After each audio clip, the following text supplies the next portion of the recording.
اللہ الرحمن الرحیم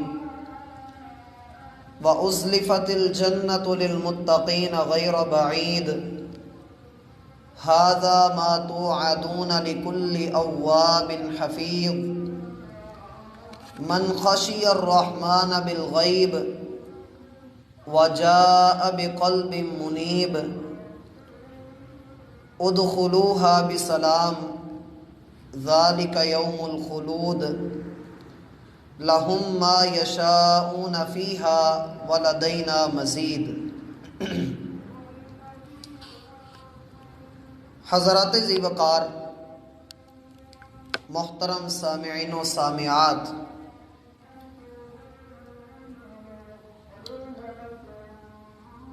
دنیا کی زندگی میں حضرت انسان پر اللہ الرحمن کے بے شمار احسانات ہیں جن کا شمار کرنا، جن کا گننا کائنات کی کسی بھی طاقت کے بس میں نہیں ہے۔ اور اللہ الرحمن نے ہماری زندگی میں اپنا وہ تعارف ہمارے سامنے رکھا ہے جو کسی بھی معبود کی عبودیت کے لیے، اس کی بندگی کے لیے لازمی ہے۔ وہ تمام شرائط جو ایک انسان اپنے معبود میں دیکھنا چاہتا ہے، وہ صفات جن کا انسان مطالبہ کرتا ہے اور جن کی موجودگی میں، جن کے ہوتے ہوئے انسان اپنی تمام تر مصیبتوں میں، خوشیوں میں، غمیوں میں اپنے رب کو پکار سکتا ہے، اللہ الرحمن نے کائنات کی کسی مخلوق کو وہ پاور دی ہی نہیں جو اس نے اپنے پاس رکھی ہے۔ وہ قرآن کریم کے اندر کئی ایک مقامات پر اپنا تعارف کرواتا ہے، اور اس تعارف کا مقصد یہ ہوتا ہے کہ اللہ کی معرفت حاصل کی جائے، اللہ کو پہچانا جائے، اس کی وہ قدر کی جائے جس کا وہ حقدار ہے، اس کے مقام کو سمجھا جائے، اس کو دیکھا جائے، اور اس پر غور و فکر کر کے اپنی زندگی میں وہ تبدیلی لائی جائے جس کا انسان کو حکم دیا گیا ہے۔ اور دوسری طرف انسان کو اس بات کی خبر بھی دی کہ پوری کائنات کے اوپر نظر دوڑا، ایک بار نہیں، دو بار نہیں، اپنی زندگی کے جتنے شب و روز ہیں بار بار دنیا کو دیکھ، زمین کو دیکھ، آسمان کو دیکھ، ستاروں کی حرکتیں، سورج کا آنا اور ڈوب جانا، رات کا آنا، دن کا چڑھنا، ہواؤں کا چلنا، بادلوں کی حرکتیں، ان کے اوپر غور کر۔ ان فی خلق السماوات والارض واختلاف اللیل والنہار لآیات لأولی الالباب۔ اگر تو عقل والا ہوا تو تجھے زمین اور آسمان کی تخلیق سے لے کر دن اور رات کے آنے جانے میں تجھے اپنے رب کا تعارف حاصل ہو جائے گا۔ اور جب اللہ کے تعارف کی طرف ہم بڑھتے ہیں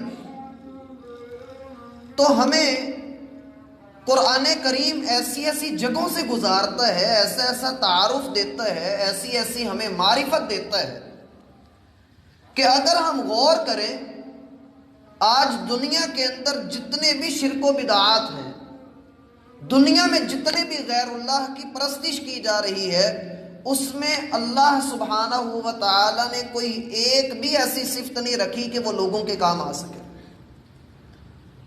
اور وہ مالک یہ فرماتا ہے وَهُمْ يُخْلَقُونَ لَا يَخْلُقُونَ شَيْئًا وَهُمْ يُخْلَقُونَ۔ لوگوں جن کے سامنے سر جھکاتے ہو، جن کے در پہ جا جا کر چڑھاوے چڑھاتے ہو، منتیں مانگتے ہو، جن کو مشکل کشا حاجت روا تسلیم کرتے ہو، وہ خود بنے ہوئے ہیں، وہ تمہارے لیے کیا بنائیں گے؟ وہ تو خود محتاج ہیں۔ اور جب بندہ دیکھتا ہے کہ اللہ الرحمن نے کچھ مثالیں قرآن میں ذکر کی ہیں، سورۃ الحج میں اللہ فرماتے ہیں یا ایھا الناس ضرب مثل فاستمعوا لہ۔ لوگوں تمہارے سامنے ایک مثال رکھنے لگے ہیں، کان لگا کر توجہ سے اس کو سنو۔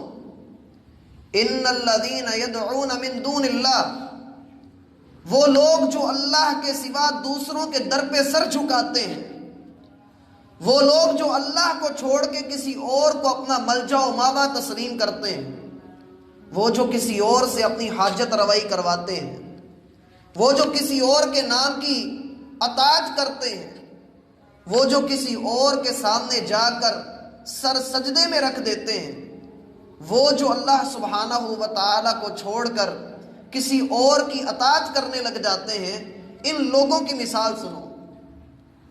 ان کی مثال ایسے ہے کہ گویا کہ ایک مکھی ہو، یہ اللہ مثال بیان فرماتا ہے، گویا کہ ایک مکھی ہو اور مکھی اس کے کھانے میں سے کوئی شے اٹھا کر لے جائے، لَن يَخْلُقُوا ذُبَابًا وَلَا اجْتَمَعُوا لَهُ، پہلی بات تو یہ کہ یہ لوگ اکٹھے ہو کر اس مکھی کو نہیں بنا سکتے۔ وہ ایک حقیر سی مخلوق جس کے دو پر ہیں، کچھ ٹانگیں ہیں، مالک نے چھوٹا سا سر لگایا ہے، اگر تو اتنا ہی کرنے والا ہے تو اس مکھی کو بنا کر کے دکھا دے۔ وَإِن يَسْلُبْهُمُ الذُّبَابُ شَيْئًا لَا يَسْتَنقِذُوهُ مِنْهُ، مکھی بنانا تو دور کی بات، مکھی اس کے کھانے میں سے کوئی شے اٹھا کر لے جائے، یہ اسے واپس لانے کی طاقت نہیں رکھتا۔ ضَعُفَ الطَّالِبُ وَالْمَطْلُوبُ، کتنا کمزور ہے وہ جو مانگ رہا ہے، اور اس سے بھی بڑھ کر کمزور ہے جس سے مانگا جا رہا ہے۔ ٹنوں مٹی کے نیچے کوئی دفن کر کے اس کو حاجت روا تسلیم کر لیا، اسے مشکل کشا مان لیا، تو پھر میرا بھائی ہمیں اپنی اصلاح کی ضرورت ہے۔ اور ذرا غور سے دیکھیے، مسجد کے اندر 10 سال کا ایک بچہ آتا ہے، آ کر نماز ادا کر رہا ہے، پیچھے سے وقت کا فقیہ علامہ وہاں پہنچتا ہے، اور بچے کی عبادت میں وہ نکھار اور حسن دیکھتا ہے تو بڑا متاثر ہوتا ہے۔ بچے سے کہنے لگا کہ بیٹے آپ کہاں سے تعلق رکھتے ہو؟ اس نے کہا میں فلاں فلاں قبیلے سے ہوں۔ آپ کے والد کیا کرتے ہیں؟ کہا والد فوت ہو چکے ہیں۔ آپ یتیم ہیں؟ جی میں یتیم ہوں۔ چلیے پھر آج سے میں آپ کی کفالت کرتا ہوں۔ اب یہ بچہ کہنے لگا کہ ٹھیک ہے آپ میری کفالت کیجئے، لیکن میری 5 شرطیں ہیں، اگر آپ میری 5 شرطیں پوری کر دیں، پورے اتریں، تو میں آپ کی کفالت قبول کر لوں گا، اور جیسے آپ کہیں گے آپ کے ساتھ چل پڑوں گا۔ اب یہ عالم تھا، کہنے لگا اپنی ساری شرطیں پیش کرو۔ بچہ کہنے لگا بتائیے، جب میں بھوکا ہوں گا تو آپ مجھے کھانا کھلائیں گے؟ یہ عالم دین کہنے لگا اتنا کھانا کھلاؤں گا اور اس قدر اعلیٰ کھانا کھلاؤں گا کہ تجھے مزہ بھی آئے گا اور تو رج بھی جائے گا۔ کہتا ٹھیک ہے، دوسری شرط یہ ہے کہ آپ مجھے پانی پلائیں گے؟ کہا تجھے ایسے شربت پلاؤں گا کہ تیری پیاس ساری بجھ جائے گی۔ کہا منظور ہے۔ تیسری شرط یہ ہے کیا آپ میرے لباس کی حفاظت کریں گے؟ کیا مجھے لباس پہنائیں گے؟ کہا ایسے ایسے لباس پہناؤں گا کہ تو شہزادہ محسوس ہوگا۔ کہا چوتھی شرط یہ ہے کہ جب میں بیمار ہوں گا تو مجھے شفا دیں گے؟ اب عالم کہنے لگا کہ بیٹے میرے بس میں تو یہ ہے کہ میں صرف آپ کو دوا لے دوں، میں آپ کی میڈیسن کا بندوبست کر دوں، اور شفا دینا اللہ الرحمن کا کام ہے، میں شفا نہیں دے سکتا۔ بچے نے خاموشی اختیار کی۔ 5ویں شرط میری یہ ہے کہ اگر میں مر گیا تو مجھے زندہ بھی کرو گے؟ عالم کہنے لگا کہ بیٹے یہ میرے بس میں نہیں ہے، یہ اللہ الرحمن کی شان ہے کہ وہ مردوں کو زندہ کر سکتا ہے، میرے پاس اتنا اختیار نہیں، اتنی قوت نہیں۔ کہا پھر مجھے اور میرے رب کو اکیلا رہنے دیجئے۔ الذی خلقنی فہو یہدین، جو پیدا بھی کرتا ہے پھر ہدایت بھی دیتا ہے۔ والذی هو یطعمنی ویسقین، جو کھلاتا بھی ہے پلاتا بھی ہے۔ وَإِذَا مَرِضْتُ فَهُوَ یشفین، میں بیمار ہو جاؤں وہ شفائیں عطا کرتا ہے۔ وَالَّذِي أَطْمَعُ أَن يَغْفِرَ لِي خَطِيئَتِي يَوْمَ الدِّينِ، اور وہ رب جو مارتا بھی ہے، زندہ بھی کرتا ہے، گناہوں سے درگزر بھی کرتا ہے، مجھے اس رب کے سپرد رہنے دیجئے، مجھے آپ کی کفالت کی کوئی ضرورت نہیں۔ توکل یہ ہے، بھروسہ یہ ہے اپنے رب کی ذات کے اوپر کہ بندہ اپنے معاملات کو اس کے سپرد کر دے۔ اور اسی لیے مالک نے کہا وَكَفَى بِاللَّهِ وَكِيلًا، تو رب پہ بھروسہ کر کے دیکھ، دنیا کی ساری قوتیں ایک طرف ہوں گی اور تیرا رب تیرا وکیل ہو کر ہر قوت کے ساتھ مقابلہ کر کے تجھے مکھن سے بال کی طرح نکال نہ دے تو رب نہ کہنا۔ اور جب بندہ اپنے رب کو پہچانتا ہے تو مالک میرے اور آپ کے سامنے اپنے ایک بندے کی تصویر رکھتے ہیں کہ اس نے اپنے رب کے ساتھ کیسا تعلق رکھا، وہ اپنے رب کا کتنا فرما بردار تھا۔ سورہ سعاد میں اللہ رب العالمین فرماتے ہیں وَاذْكُرْ عَبْدَنَا ایوب، اے محمد صلی اللہ علیہ وسلم اپنی امت کے سامنے ہمارے بندے ایوب کا ذکر کریں۔ اِذْ نَادَى رَبَّهُ أَنِّي مَسَّنِيَ الشَّيْطَانُ بِنُصْبٍ وَعَذَابٍ، وہ اپنے رب کو پکارتا ہے، اس سے دعا کرتا ہے اور دعا کرتے ہوئے اپنے رب سے کہہ رہے اے میرے رب انی مسنی الشیطان بنصب وعذاب، میرے اوپر بڑی تکالیف آ گئی ہے، میں شدید بیماری کا شکار ہو چکا ہوں، اے میرے رب مجھے بیماریوں سے شفا عطا کر دے۔ بیماری کیا تھی، کس نوعیت کی تھی، اللہ نے یہ ذکر نہیں کیا اور ہمیں اس کی ٹو میں لگنے کی ضرورت بھی نہیں۔ مالک فرماتے ہیں ہم نے اس کے لیے زمین کو پھاڑ کر چشمے جاری کر دیے، ھذا مغتسل بارد و شراب، یہ تیرے غسل کی جگہ بھی ہے، پی بھی اس کو، تیرے اندر اور باہر کی ساری بیماریاں رب دور کر دے گا۔ پھر مالک فرماتے ہیں یہ ہے ہمارا بندہ ایوب، نعم العبد انہ اواب، کتنا صبر والا، کتنا بہترین بندہ ہے، ہم نے جب بھی اس کو دیکھا ہمیشہ اللہ کے حضور توبہ کرتے ہی دیکھا۔ بیٹے خاموشی سے بیٹھے۔ اللہ سبحانہ و تعالی نے جب یہ تصویر میرے اور آپ کے سامنے رکھی ہے تو دوسری ایک تصویر وہ بھی ہے جو وقت کا سب سے بہترین بادشاہ بنا ہوا ہے، اللہ کی دی ہوئی تمام تر سہولیات اس کے سامنے موجود ہیں، لیکن جب وقت آتا ہے تو مالک چند قطروں کے ذریعے سے اس کو ہلاک کر کے کہتے ہیں الآن وقد عصیت قبل وکنت من المفسدین، اب پانی میں ڈوب کر موسیٰ کے رستے پہ چل کے تو جس رستے کی طرف بڑھ رہا تھا تجھے پھر سمجھ نہ آئی کہ پانی کو روکنے والا کون، اس میں 12 رستے بنانے والا کون، اور پھر تو اپنی ہٹ دھرمی میں آگے بڑھتا رہا، اب تیری توبہ اللہ کے ہاں مقبول نہیں۔ میرا بھائی میں یہ عرض کرنا چاہ رہا ہوں کہ موجودہ حالات میں جو اس وقت رپورٹ کیا جا رہا ہے کہ کراچی میں وائرس آ گیا، فیصل آباد میں وائرس آ گیا، چین میں وائرس ہے، ایران میں وائرس ہے، اور دنیا کو ڈرایا جا رہا ہے، اور کچھ لوگ ایسے ہیں معاشرے کے اندر ہر طرح کی تصویر موجود ہے، کچھ وہ ہیں جو ڈرے ڈرے سہمے سہمے، اور کچھ وہ ہیں جو اس بیماری کو مذاق بنا کر اور اس کو ٹک ٹاک کے اوپر یا میڈیا کے اوپر یوں چڑھا رہے ہیں گویا کہ یہ اللہ سبحانہ و تعالی کی بھیجی ہوئی آزمائش کے ساتھ کھلواڑ ہو، اور اس کو ہنسی کھیل کا ذریعہ بنایا جا رہا ہے۔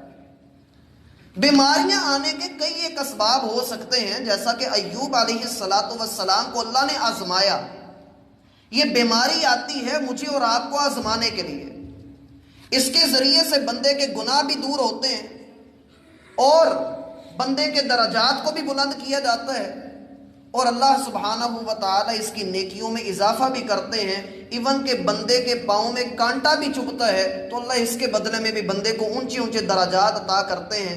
رسول اللہ صلی اللہ علیہ وسلم کا فرمان ہے کہ آپ کے اوپر مصیبتیں آتی رہتی ہیں، ایک بندہ مومن اپنی پوری زندگی مصیبتوں میں گزارتا ہے حتیٰ کہ وہ اللہ سے جا ملتا ہے، اور جب وہ اللہ سے ملاقات کرتا ہے اعمال نامے کھلتے ہیں تو دیکھا جاتا ہے اس کے اعمال نامے میں ایک بھی برائی نہیں ہے۔ اللہ دنیا کی مصیبتوں سے ہی سارا کچھ صاف کر کے بندے کو پورا پاک کر کے اپنے سامنے لے آتے ہیں۔ اور یہ بیماری کا آنا یہ آج سے نہیں ہے، یہ ابتدائی انسانی سے انسان کے ساتھ جڑا ہوا ہے، اور بڑی مشہور آیت ہے وَلَنَبْلُوَنَّكُمْ بِشَيْءٍ مِّنَ الْخَوْفِ وَالْجُوعِ وَنَقْصٍ مِّنَ الْأَمْوَالِ وَالْأَنفُسِ وَالثَّمَرَاتِ، لوگوں ہم تمہاری آزمائش کریں گے، ہم تمہیں مختلف بیماریوں سے، تمہارے مال و دولت میں کمی کر کے، تمہاری آبادی میں کمی کر کے، جانی طور پر بڑے بڑے وائرس بھیج کر ہم تمہیں آزمائیں گے۔ وَبَشِّرِ الصَّابِرِينَ، ان حالات میں صبر کرنے والوں کے لیے خوشخبری ہے کہ ان کے اوپر جب کوئی مصیبت آتی ہے تو وہ کہتے ہیں اِنَّا لِلَّهِ وَإِنَّا إِلَيْهِ رَاجِعُونَ، اے میرے مالک ہم تیرے ہیں اور تیری ہی طرف ہم نے لوٹ کر کے جانا ہے۔ أُولَٰئِكَ عَلَيْهِمْ صَلَوَاتٌ مِّن رَّبِّهِمْ وَرَحْمَةٌ، یہ وہ لوگ ہیں جن پر تیرے رب کی خاص اور عام رحمتیں برستی رہتی ہیں۔ وَأُولَٰئِكَ هُمُ الْمُهْتَدُونَ، اگر کسی ہدایت والے کو دیکھنا ہو تو مصیبت میں صبر کرنے والے صابر کو دیکھ، یہ صبر کرنے والا شخص۔ اب اس بات کے اوپر ہمارا ایک عقیدہ ہے کہ بیماری کے حوالے سے اسلام کیا تعلیمات دیتا ہے، بیماری میں ایک مومن کا کردار کیا ہونا چاہیے، کسی علاقے میں وائرس آ جائے، کوئی وبا پھیل جائے تو مومن کو کیا کرنا چاہیے۔ پہلی بات یہ ہے کہ میرا بھائی کسی علاقے میں وائرس آ جائے آپ وہاں سے موو نہیں کر سکتے، ڈر کر وہاں سے بھاگ نہیں سکتے، اس لیے کہ رسول اللہ صلی اللہ علیہ وسلم نے اس چیز سے منع فرمایا ہے۔ کسی بھی علاقے میں کوئی وبا پھیلی ہے، آپ کا حق نہیں بنتا کہ آپ وہاں سے موو کریں، آپ وہاں سے حرکت کریں، کسی اور شہر میں چلے جائیں اس امید کے اوپر کہ آپ اس وبا سے بچیں گے۔ میرا بھائی اللہ کے حکم سے بندے کو کوئی بھی نہیں بچا سکتا۔ اینما تکونوا یدرککم الموت ولو کنتم فی بروج مشیدہ، مالک فرماتے ہیں بڑے بڑے مضبوط گڑھوں کے اندر اور قلعوں کے اندر تم رہائش اختیار کر لو، جہاں بھی جاؤ گے موت تمہیں وہاں پہچان لے گی اور تمہیں وہاں پر آ کر پکڑ لے گی۔ یہ شریعت کا حکم ہے کہ آپ اپنی جگہ سے وہاں سے نکل نہیں سکتے، جس شہر میں ہیں جس علاقے میں ہیں وہی رہیے، اور جو وہاں کے باہر کے لوگ ہیں، آفاقی لوگ ہیں، وہ اس علاقے میں جا نہیں سکتے جہاں پر وبا پھیلی ہوئی ہے۔ شریعت دونوں کو منع کر رہی ہے، جو باہر ہے وہ وہاں جائے نہ، جو اندر ہے وہ وہاں سے نکلے نہ۔ اور اللہ نے جو حکم دے دیے ہے، جس کا وقت آ گیا ہے، وہ وہاں پر جتنی مرضی ویکسینیشن کروا لے، جتنے مرضی اپنے مسائل اور میڈیسن کو یوز کر لے، جب اللہ کا حکم آنے والا ہے تو پھر کوئی بچا نہیں سکتا، پھر کوئی محفوظ نہیں کر سکتا۔ یہ چند دن پہلے لاہور میں ایک دھماکہ ہوا، ایک عالم دین کے اوپر حملہ تھا اور اس میں ایک نوجوان زخمی ہوا ہے، سوائے دل کے، صرف ایک دل کے جسم کا کوئی ایسا حصہ نہیں جو متاثر نہ ہوا ہو، شدید زخمی ہوا ہے۔ لیکن حیرانگی کی بات یہ ہے کہ ڈاکٹروں نے جب اس کا علاج کیا اور اس کو میڈیسن وغیرہ دی، اس کے آپریشن ہوئے، اب وہ صحت یاب ہو کر اپنے گھر بھی پہنچ چکا ہے، اللہ جس کو رکھتا ہے۔ اور دوسری طرف وہ ہے جس کو ایک گولی جو ہے اس کے گھٹنے سے صرف ٹچ ہو کر گزری، جب ہاسپٹل لے کر کے گئے ہیں تو اس کی ٹانگ کاٹنی پڑ گئی ہے۔ یہ اللہ رب العالمین کا حکم ہوتا ہے کہ کس کو اس نے کیسے بچانا ہے، کس کے لیے کیا حکم ہے، کس کی کتنی زندگی اور کتنی سانسیں اس نے رکھی ہوئی ہیں، اور کس کے جسم کے کس حصے کو اس نے کتنی دیر تک ساتھ جوڑے رکھنا ہے۔ یہ اللہ رب العالمین کا حکم ہے اور ہمیں چاہیے کہ ہم اس پر توکل کریں۔ اور جب آپ اس علاقے کو دیکھتے ہیں جہاں پر یہ بیماری پھیلی ہوئی ہے، تو ہمارے ہاں ایک حدیث سنائی جاتی ہے کہ جی کوئی بیماری متعدی نہیں ہوتی، کوئی بیماری متعدی نہیں ہوتی، کسی بندے کو کسی سے کوئی بیماری لگ نہیں سکتی۔ ہمارے ہاں یہ عقیدہ مشہور ہے۔ میرا بھائی یہ عقیدہ اسلام کا عقیدہ نہیں، ہم نے حدیث کا معنی سمجھا نہیں۔ حدیث کا جو صحیح معنی ہے وہ انشاءاللہ میں آپ کے سامنے رکھنے سے قبل یہ آپ کو کلیئر کر دوں کہ ہمارے ہاں یہ جو سٹیٹمنٹ دی جاتی ہے کہ جی کسی بندے کو کسی سے کوئی بیماری نہیں لگ سکتی، ایک تو شریعت کا یہ مطلب نہیں تھا، دوسرا میڈیکل سائنس اس کو 100% غلط قرار دیتی، اس لیے کہ بیماریاں تو لگ رہی ہیں۔ ووہان کا حال ہم دیکھ رہے ہیں کہ 80,000 سے زائد لوگ اس کرونا کے اندر مبتلا ہو گئے۔ سب سے پہلی بات یہ ذہن میں رکھیں، یا تو یہ اللہ کی طرف سے آزمائش ہوتی ہے، اور آزمائش اگر آپ کو آپ کے رب کے قریب کر دے تو یہ آپ کے درجات کی بلندی کا ذریعہ بن جاتی ہے، اور اگر یہ آپ کو آپ کے رب سے دور کر دے تو اللہ کی قسم یہ بہت بڑا فتنہ ہے۔ اس میں ایک مثال ہے، ایک بادشاہ نے خواب میں دیکھا کہ ایک آدمی شہر کے پرلی کنارے کے اوپر ایک مردے کے ساتھ منہ کالا کر رہا ہے۔ بادشاہ کو خواب میں حکم دیا گیا کہ اس آدمی کو پکڑو اور اس کو اپنا وزیر مقرر کر لو۔ بادشاہ نے وجہ جاننا چاہی تو اس کا خواب ٹوٹ گیا۔ اس نے لوگوں کو، اپنے سپاہیوں کو حکم دیا کہ جاؤ فلاں جگہ پر ایک آدمی ہوگا، اسے گرفتار کر کے میرے پاس لاؤ۔ بندہ پکڑ کر بادشاہ کے سامنے حاضر کیا گیا۔ بادشاہ نے کہا آج سے تم میرے وزیر ہو۔ یہ بادشاہ بذات خود بڑا نیک انسان تھا۔ اگلی رات جب بادشاہ سویا تو بادشاہ نے خواب میں وجہ پوچھی کہ بزرگوں یہ بھی تو بتاؤ کہ اس کو میرا وزیر کیوں مقرر کیا ہے؟ اتنا بڑا مجرم جس کا جرم بھی ثابت ہو گیا ہے، آپ اسے میرا وزیر مقرر کر رہے ہیں؟ کہا یہ اس لیے کیا گیا ہے کہ گناہ کے بعد اس کو خوشحالی مل جائے۔ گناہ کرنے کے بعد اسے تیرا وزیر لگا دیے ہے، اب جب تک اس کی زندگی ہے یہ عیش و عشرت میں پڑا رہے گا، اسے توبہ کی توفیق نہیں ملے گی۔ کل کو جب یہ مر کے رب کے سامنے پیش ہوگا تو مردے کا ہاتھ ہوگا، اس کا گریبان ہوگا، پھر تیرے رب کی عدالت لگے گی، پھر اسے پتہ لگے گا۔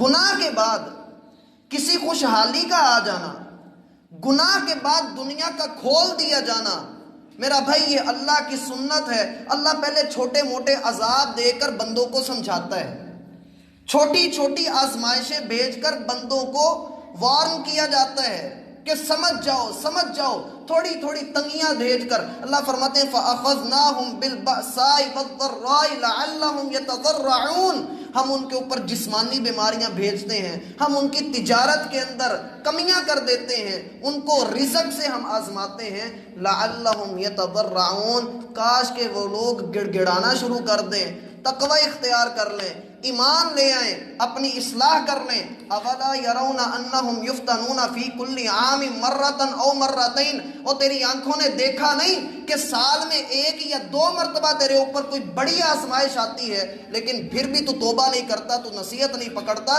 مالک فرماتے ہیں کہ جب ان لوگوں نے ہمارے اس ٹائم پیریڈ کو سمجھا نہیں، سبق نہیں حاصل کیا، ہم نے دنیا ان کے اوپر کھول دی، جب وہ اپنی دنیا کے اندر پوری طرح سے مگن ہو گئے، ہم نے ہر طرح کی خوشحالیاں فراوانیاں عطا کی۔ فَقُطِعَ دَابِرُ الْقَوْمِ الَّذِينَ ظَلَمُوا، پھر جب وہ اپنے گھروں میں آرام اور چین کی نیند سو رہے تھے، ہم نے ان کی جڑوں سے اکھاڑ کر ان کو ایسا کاٹ دیا کہ دنیا میں ان کا نشان تک باقی نہیں چھوڑا۔ اس لیے اللہ کی آزمائش کو جو ہمارے سامنے ہو رہی ہوتی ہے، کتنے لوگ اس دنیا سے جا چکے، کتنے آ رہے ہیں، جانے والوں کا اور آنے والوں کا کوئی حساب رہا ہی نہیں۔ ان سارے حالات میں میرا بھائی، میرا اور آپ کا یہ فرض بنتا ہے کہ ہم اجتماعی طور پہ اللہ کے حضور توبہ کریں، ہم استغفار کریں۔ ان کو ذرا چپ کروائیں۔ ہم اللہ سبحانہ و تعالیٰ کے حضور آ کر اپنی اصلاح کریں اور نصیحت پکڑیں کہ اللہ رب العالمین ہمیں کیسے وارن کر رہا ہے۔ اب اسی چیز کو دیتے ہوئے جو اسلام کا نظریہ ہے، اسلام کا نظریہ یہ ہے کہ لا عدوى ولا طیر فی الاسلام، لوگوں نہ تو کوئی بیماری متعدی ہوتی ہے اور نہ ہی دین میں کوئی بدشگونی کا نام ہے، دین ان سارے عقائد سے پاک ہے، کوئی بیماری متعدی نہیں ہوتی۔ متعدی کا معنی ہوتا ہے ایک چیز کا اثر دوسری چیز کے اوپر پڑ جانا، جس کا پھیلاؤ بہت زیادہ ہو۔ اس کی ایک مثال سمجھ لیجیے، رسول اللہ صلی اللہ علیہ وسلم کو اللہ نے ایک بیٹا دیا، ابراہیم۔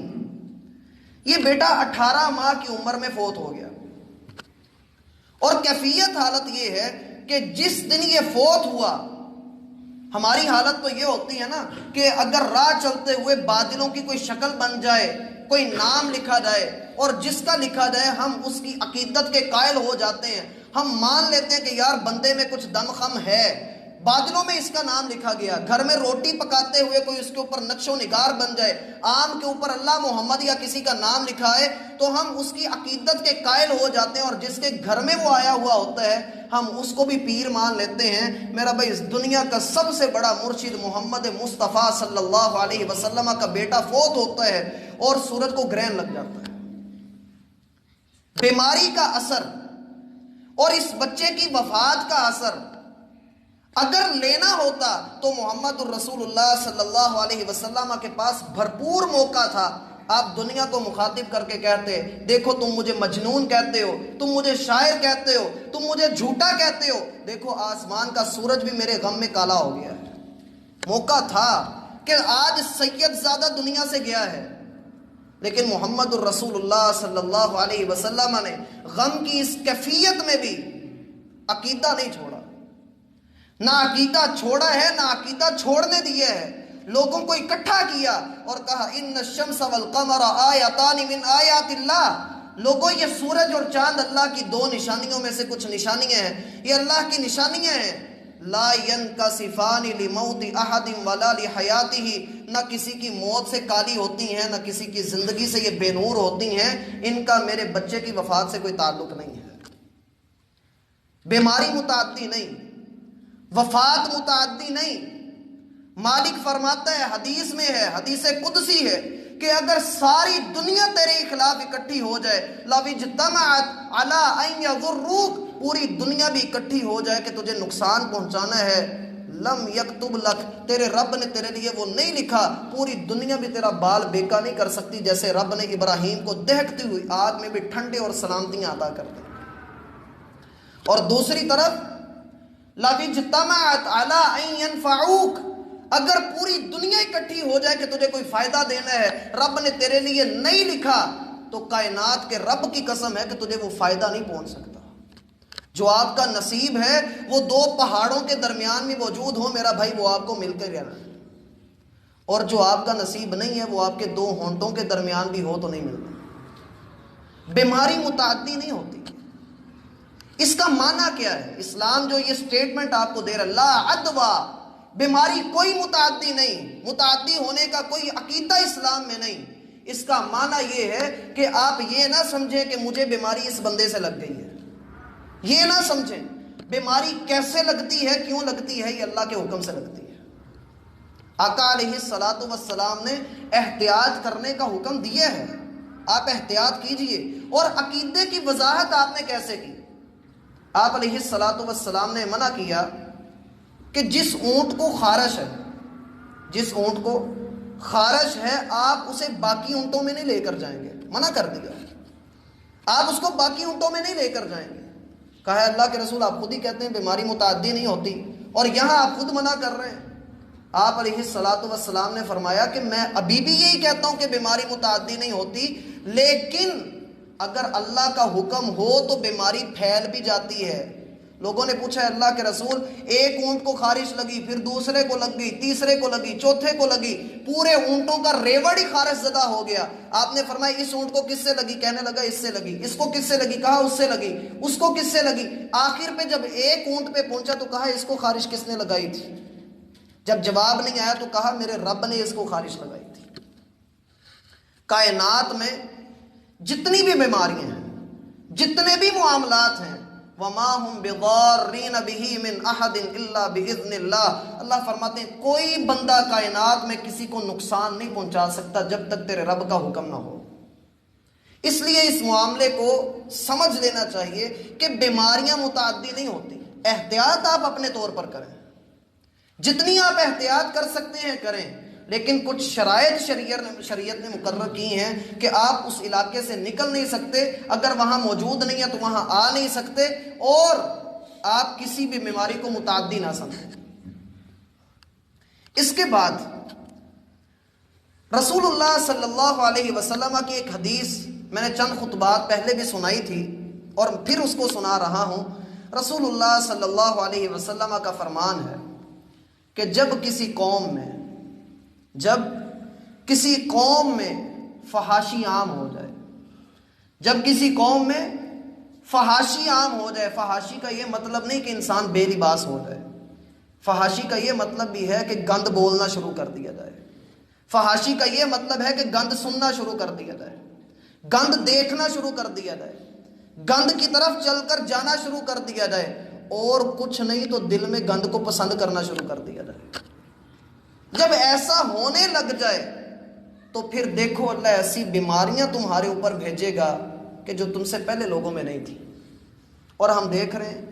اور یہ بھی آپ کے علم میں لا دوں، یہ وائرس آج کا وائرس نہیں ہے، یہ آج سے 50 سال پہلے ڈسکور ہو چکا تھا، یہ ایکٹیو میرے مالک نے اب کیا ہے، اور انسان کے جسم میں بیک وقت 900 بیماریاں ہیں۔ جس رب نے ان 900 بیماریوں کو روک کر رکھا ہوا ہے، میرا بھائی صبح و شام کے اذکار کیجئے، وہ باقی بیماریوں سے بھی محفوظ کر دے گا۔ صبح و شام کے اذکار کیجئے۔ ہمارا المیہ یہ بھی ہے کہ ہم دعائیں پڑھتے ہیں، دعائیں مانگتے نہیں ہیں۔ ہمیں دعائیں مانگنی چاہیے، اللہ کو پکارنا چاہیے، شرک و بدعات سے محفوظ ہونا چاہیے، اپنی اصلاح کرنی چاہیے۔ اگر ہم اس سوچ میں رہے کہ جی پوری قوم ہی خراب ہے تو میں نے ٹھیک ہو کر کیا کرنا ہے، میرا بھائی کانٹوں کے ساتھ ایک ہی پھول لگا ہوتا ہے، ایک پھول بن جائیے، یہ ان قریب گلدستہ تیار ہوگا اور پھر پورے چمن کو، گلشن کو مہکا کر کے رکھ دے گا۔ اس لیے میرا بھائی اپنی اصلاح کے اوپر زیادہ توجہ دیجیے۔ قُوا أَنفُسَكُمْ وَأَهْلِيكُمْ نَارًا، دیکھیے کہ ہم نے اپنے آپ کو اور اپنے گھر والوں کو جہنم سے بچانے کے لیے کیا سامان تیار کر کے رکھا ہے، اور پھر اس میں ہم انشاءاللہ اپنی آنے والی ملاقات میں لینے والے ہیں کہ ہم نے نعرہ تو بڑے آسانی سے لگا دیا، چند لوگوں نے تو اس کو زبان پر بھی لے آئے، لیکن ہر بندہ اپنے دل کے اندر یہ سمجھتا ہے کہ یہ جسم بھی میرا ہے، لہٰذا مرضیاں بھی میری ہیں۔ ہم اس چیز کو انشاءاللہ آنے والے خطبے میں لیں گے۔ اور اس حوالے سے ایک دوسری بات بھی ذہن میں رکھیے، یہ جو مہینہ چل رہا ہے رجب کا مہینہ، اس رجب کے مہینے کی کچھ فضیلت ہے جو رسول اللہ صلی اللہ علیہ وسلم نے بیان کی ہے، اور وہ صرف ایک ہے، اور وہ فضیلت یہ ہے کہ یہ حرمت والا مہینہ ہے۔ اس میں آپ آپس میں تو دور کی بات کسی کافر سے بھی نہیں لڑ سکتے، شریعت نے منع کیا ہے۔ یہ اللہ کی حکمت ہے، جس دن اللہ نے زمین اور آسمان کو بنایا تھا، اللہ نے مہینوں کی گنتی 12 مقرر کی، ان 12 میں سے 4 مہینے رب نے حرمت والے رکھے، 3 اکٹھے آتے ہیں، ذوالقعدہ، ذوالحجہ اور محرم، اور یہ ایک رجب کا مہینہ جو ہے وہ درمیان میں آتا ہے۔ اس کے بارے میں جتنی فضیلتیں بتائی جاتی ہیں ساری کی ساری من گھڑت ہیں، ایک بھی ثابت نہیں ہے۔ اس میں یہ کہا جاتا ہے کہ اس کے پہلے دن کا روزہ جو ہے وہ 1 سال کے روزوں کے برابر ہے، روایت ثابت نہیں ہے۔ اس کے اندر جتنے بھی روزے رکھنے ہیں آپ اپنے طور پر رکھ سکتے ہیں، لیکن ویسے اللہ کے رسول صلی اللہ علیہ وسلم سے اس مہینے کی کوئی فضیلت ثابت نہیں۔ بعض یہ بھی کہتے ہیں کہ جنت میں ایک نہر ہے اس کا نام رجب ہے، وہ بھی ثابت نہیں۔ بعض یہ بھی کہتے ہیں کہ اسی مہینے کی 27 تاریخ کو شب برات ہوئی تھی یا شب معراج ہوئی تھی، وہ بھی اس سے ثابت نہیں ہے۔ 22 رجب کو جو لوگ کنڈے دلواتے ہیں وہ بھی اللہ کے رسول صلی اللہ علیہ وسلم سے ثابت نہیں۔ اس مہینے کی صرف ایک ہی فضیلت ہے کہ یہ حرمت والا مہینہ ہے، اور یہی فضیلت اس کی ساری فضیلتوں کے اوپر جو ثابت بھی ہے، مستند بھی ہے، ہمیں اسی کو قبول کر لینا چاہیے۔ اللہ رب العالمین